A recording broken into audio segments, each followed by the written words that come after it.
Hello, સ્વાગત છે તમારું આપણી યુટ્યુબ ચેનલ ટોપર્સ ફેક્ટરીની અંદર. અને દર વર્ષે જે સૌથી ડિમાન્ડિંગ વિડીયો હોય છે એ અમે આજે લઈને આવ્યા છે. ગુજરાતની જે મેડિકલ કોલેજો છે એનું કટ ઓફ કેટલું રહેશે, એક્સપેક્ટેડ કટ ઓફ શું રહેશે, બધા દર વખતે પૂછતા હોય છે ને. તમે જોશો કે કોઈ પણને તમે પૂછો ને તો એ ડાયરેક્ટલી કહી દે કે ગવર્મેન્ટનું આટલું છે. પોતાની રીતે અંદાજો લગાવે છે બધા લોકો. અમારો આ વિડીયો અંદાજા પર બિલકુલ નથી. આના પર અમે ચર્ચા વિચારણા અને સ્ટડી કરી છે. શેના પરથી કરી છે એ પણ હું તમને કહું. જનરલી લોકો કેવું કહેતા હોય છે કે ગવર્મેન્ટની અંદર આટલું કટ ઓફ રહેશે, જીમર્સની અંદર આટલું છે અને પ્રાઇવેટની અંદર આટલું રહેશે, સેલ્ફ ફાઇનાન્સની અંદર. કોઈ એમ નથી કહેતું કે સ્પેસિફિક કોલેજની અંદર કેટલું કટ ઓફ હશે.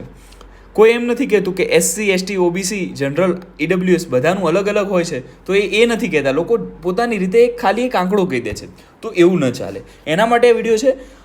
અમારો જે આ વિડીયો છે એ જેમ તેમ બોલીને ડાયરેક્ટ અમે પોતાની રીતે અંદાજ નથી લગાવતા. ઓલ ઇન્ડિયા રેન્ક પરથી અમે ગઈ વખતે જે મળ્યું હતું એટલી જ ઓલ ઇન્ડિયા રેન્ક પર આ વખતે કેટલા માર્ક્સ છે એની સ્ટડી કર્યા પછી જ આ વિડીયો બને છે. હા, છેલ્લે ગુજરાતનું મેરિટ બને એના પરથી સ્પેસિફિક કહી શકાય કે કેટલું હશે, પણ 2-5 માર્ક્સનો ફરક હોય એટલો મોટો ફરક ના આવી શકે. 20, 30, 40 માર્ક્સ જેટલો એટલો મોટો ફરક હોય છે ને, કે જેમ કે બધા કહેતા હોય છે કે આટલું એક્સપેક્ટેડ હોય છે અને પછી આવે છે જ્યારે કટ ઓફ જ્યારે મેરિટ પડે છે ત્યારે એકદમ અલગ જ કંઈક સિનારીઓ હોય. એવું નહીં બને. તમને અમારા વિડીયોથી અને જે એકચ્યુઅલ આવે છે મેરિટ એના પર થોડોક જ ડિફરન્સ લાગશે, નહીં તો લગભગ ઓલમોસ્ટ સેમ હશે. ગયા વર્ષના વિડીયો પણ તમે જોઈ શકો છો, દર વર્ષે હોય છે. એકચ્યુઅલી અમારી ચેનલની અંદર 41,000 સ્ટુડન્ટ છે સબસ્ક્રાઈબ કરેલું. તો તમને ખબર હોય કે અમે જેન્યુન ચેનલ છે ને, સ્પેસિફિક આવી રીતે જેમ તેમ કોઈ ખોટી માહિતી અમે નથી આપતા.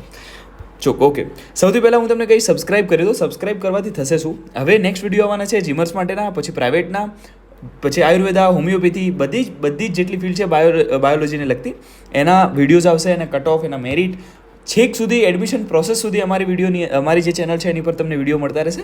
અને સ્ટેપ બાય સ્ટેપ અમે તમને ગાઈડ કરીશું. જો તમને કોઈ બીજી હેલ્પ જોઈએ છે તો તમે કહી શકો છો, અમે એના પર પણ વિડીયો બનાવીશું. સબસ્ક્રાઇબ કરશો એટલે તમને વિડીયો મળતા રહેશે રેગ્યુલરલી. અને આમ પણ ના કરવું હોય તો વાંધો નહીં, જ્યારે તમને વિશ્વાસ આવી જાય પછી કરજો, કંઈ વાંધો નથી. પણ આ ચેનલ, એક તમને વાત કહી દઉં તો આ ચેનલ મારી નથી કે અમારી ટીમની, અમારી નથી, આપણી બધાની છે. તો તમને ગમે તો સબસ્ક્રાઈબ કરી શકો, તમારી જ ચેનલ છે યાર.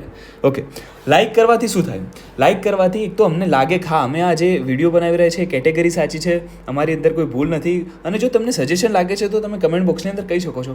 અને સાચે તમને જો કોઈ એવું લાગે કે અમારો વિડીયો આ નથી સારો તો તમે ડિસલાઇક કરી અને પછી અમને સજેશન આપી શકો છો, જેથી અમે આગળ આવતા વિડીયોની અંદર ધ્યાન રાખીએ.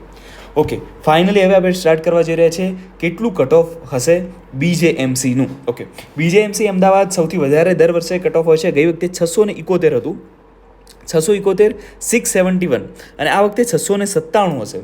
EWSની અંદર 661 હતું, આ વખતે 690 હશે. SCBCનું 650, આ વખતે વધીને 685. SCનું 594, એની જગ્યાએ આ વખતે જુઓ તમે 645 છે. STનું 484 હતું, ગઈ વખતે પણ ઓલ ટાઈમ હાઈ હતું ST માટે, એની જગ્યાએ આ વખતે 563 છે. તો બહુ હાઈ કહેવાય. આ જ રીતે બધી મેડિકલ કોલેજોની અંદર આટલો વધારો, મિનિમમ 50 માર્ક્સનો વધારો થયો જ છે આ વખતે. ઓપનની અંદર 647, આ વખતે 682. EWS 629, આ વખતે 671. SCBC 615, આ વખતે 661. SCમાં 562 અને આ વખતે 623. STમાં 415 અને આ વખતે 500. ઓલમોસ્ટ 85 માર્ક્સનો વધારો થયો છે ST માટે. પણ આટલા વધારા ક્યારેય STમાં તો થયા જ નથી, પણ આમાં પણ આટલો વધારો. એટલે મતલબ બેઝિક વસ્તુ એ છે, કેમ એવું થયું? કારણ કે એક તો સિલેબસ ઘટી ગયો છે. તમને ખ્યાલ હશે કેમિસ્ટ્રીની અંદર 20 ચેપ્ટર છે, 20.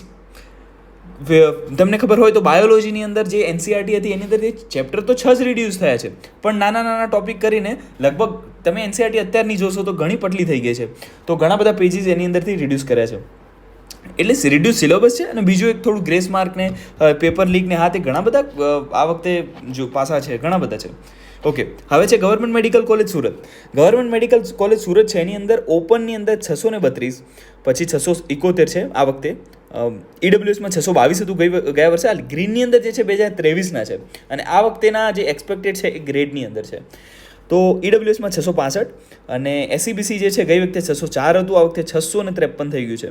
SC માટે 521 અને આ વખતે 593 છે SC માટે. એસટી માટે ગઈ વખતે 384 હતું, આ વખતે 669 છે, તો બહુ જ હાઈ છે. પીડીયુ મેડિકલ કોલેજ રાજકોટની વાત કરીએ, એ પણ સેમ, ગઈ વખતે 627, આ વખતે 670, 615 ઈડબ્લ્યુએસ માટે આ વખતે 661, એસસીબીસી માટે 592 અને આ વખતે 645 થશે. એસસી માટે 541 હતું, આ વખતે 608 થશે. એસટી માટે 351ની જગ્યાએ 435. ઓલમોસ્ટ 80 to 100 માર્ક્સનો વધારો થયો છે એસટી માટે, આવું પહેલાં ક્યારે નહોતો.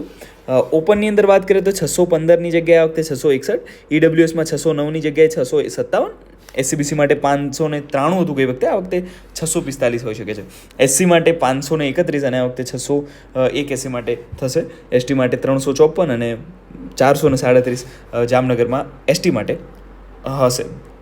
ઓકે, ગવર્મેન્ટ મેડિકલ કોલેજ ભાવનગરની વાત કરીએ તો એની અંદર ઓપનમાં 609 અને આ વખતે 657 થઈ શકે છે. ઈડબ્લ્યુએસમાં 604 હતું અને આ વખતે 653, એસસીબીસીમાં 590 હતું અને આ વખતે 644 હોઈ શકે છે. એસસીમાં 521 હતું ગયા વર્ષે અને આ વખતે 593 થઈ શકે છે. એસટી માટે 352 હતું ગઈ વખતે અને આ વખતે 436 થઈ શકે છે. અને હવે વાત કરીએ દમણ મેડિકલ કોલેજની અંદર 612 અને આ વખતે થઈ શકે છે 660. ઈડબ્લ્યુએસની વાત કરીએ આપણે તો એની અંદર ગઈ વખતે 610 હતું અને આ વખતે 657 થઈ શકે છે. એસસીબીસીની વાત કરીએ તો 590 હતું ગઈ વખતે અને આ વખતે 644 થઈ શકે છે. એસસી માટે 524 અને આ વખતે થઈ શકે છે 595 અને એસટી માટે 385 અને આ વખતે થઈ શકે છે 470. કહેવાનો મતલબ એ છે કે દરેક મેડિકલ કોલેજની અંદર વધારો થયો છે. તમને એક વાત કહું તો આ જે દમણ છે એની અંદર તો સીટો ઓછી છે, પણ ગવર્મેન્ટ મેડિકલ કોલેજ છે તો એની અંદર આપણે 6ની સાથે આ 7મી પણ ઇન્ક્લુડ કરી લીધી છે આ વિડીયોની અંદર. ઓકે, તો તમે જોશો તો દરેકના એકવાર હું તમને ફરીથી બતાવી દઉં છું, તમે સ્ક્રીનશોટ લઈ શકો છો અને બને ત્યાં સુધી હું તમને એમ કહીશ કે આ વિડીયોને તમારા ફ્રેન્ડ સર્કલના એક ગ્રુપની અંદર, એક તમારું ગ્રુપ હશે જે ફ્રેન્ડનું હોય, તમારા જે સ્ટડી નીટની જે તૈયારી કરતા હતા અથવા તમારા જે કોચિંગના કે તમારા સ્કૂલના એક ગ્રુપની અંદર આ વિડીયો જેથી શેર કરો, જેથી જ્યાં પેલા લોકો જેમ અફવાઓ ફેલાવે છે, જેમ તેમ પોતાની રીતે કટ ઓફ આપતા હોય છે અને છોકરાઓ એના કહેવાય ને એની વાતોમાં આવી જતા હોય છે, તો આવી અફવાઓ ના ફેલાય માટે આ એક વિડીયો પ્લીઝ હું તમને રિક્વેસ્ટ કરીશ કે એક તમારા ગ્રુપની અંદર, વધારે નહીં એક ગ્રુપની અંદર શેર કરી દો. અને જો તમને હજુ પણ કોઈ ક્વેરી છે તો કમેન્ટ બોક્સની અંદર પૂછી શકો છો. સાથે સાથે આ થોડી ઇમ્પોર્ટન્ટ વસ્તુ છે કે તમે ઇન્સ્ટાગ્રામ અમારું જે એકાઉન્ટ છે એની અંદર અમારી ટીમ જવાબ આપવા માટે તત્પર છે, રેડી જ હોય છે. તો તમે જો તમને કોઈ લાગે છે, તમારે કોઈ ક્વેશ્ચન છે, કોઈ સલાહ જોઈએ છે, એ બધી જ તમને જે પણ ઇન્ફોર્મેશન જોઈએ છે તમે કમેન્ટ બોક્સની અંદર કહેશો તો પણ તમને જવાબ મળી રહેશે, અથવા તમે અમારા ઇન્સ્ટાગ્રામ અકાઉન્ટ પરથી ડીએમ કરશો અમને તો પણ મળી રહેશે. ડિસ્ક્રિપ્શન બોક્સની અંદર એની લિંક મળી જશે, તો ફોલો કરી શકો છો. ફોલો કરો ના કરો વાંધો નહીં, પણ તમને જો કોઈ ક્વેરી હોય તો કહી શકો છો. એકચ્યુઅલી હું પણ એક મેડિકલ સ્ટુડન્ટ છું અને અમારી ઈચ્છા છે કે ઘણીવાર કેવું હોય છે, એજન્ટો એડમિશનના નામ પર, એડમિશન પ્રોસેસના નામ પર પૈસા લૂંટતા હોય છે જેમ ફાવે એમ, અને ભૂલો, નાની ભૂલો તો પણ રહી જાય છે. પછી તમને જે માર્ક્સ પર જે કોલેજ મળવી જોઈએ એનાથી નીચી કોલેજ તમે સિલેક્ટ કરી લો છો, તો એવું ના થાય. હેલ્પ કરવા માટે છે ચેનલ, સબસ્ક્રાઈબ કરો ના કરો એનાથી વાંધો નથી, પણ સાચી ઇન્ફોર્મેશન બધાને મળવી જોઈએ. Thank you very much. જય શ્રી રામ.